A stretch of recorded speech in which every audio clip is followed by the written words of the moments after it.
મિત્ર ડૉક્ટર ભાવિનકુમાર શાંતિલાલ વસાવા. આજે Bharuch rest house ખાતે અહીંયા ભરૂચ જિલ્લા સ્વાગતમાં આવવાનું થયું હતું. તો ત્યાંથી આવતા ભરૂચ રેસ્ટ હાઉસ ખાતે ગુજરાતના રોડમેન કેનાલમેન તરીકે ઓળખાતા SS રાઠોડ સાહેબને મુલાકાત લેવાનો સમય મળ્યો.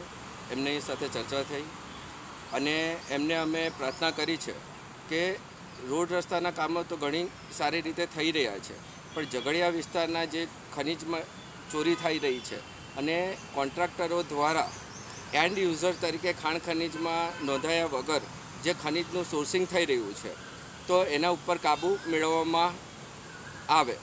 પરંતુ સાહેબ ઉતાવળમાં હતા. સાહેબે CMOમાં પાછું મળવાનું કીધું છે અને ત્યાં આગળ રજૂઆત કરવાની છે, જે આપણે વર્ષોથી કરતા આવ્યા જ છે. પણ આજે રૂબરૂ મુલાકાત થઈ છે. અમને આશા છે કે રાઠોડ સાહેબને રૂબરૂ મળીને આ મુદ્દો મૂક્યો છે તો એ પણ ત્વરિત કોઈક કાર્યવાહી કરશે અને જરૂરી પગલાં લેશે. હું આપનો મિત્ર ડૉક્ટર ભાવિનકુમાર શાંતિલાલ વસાવા, ભરૂચથી.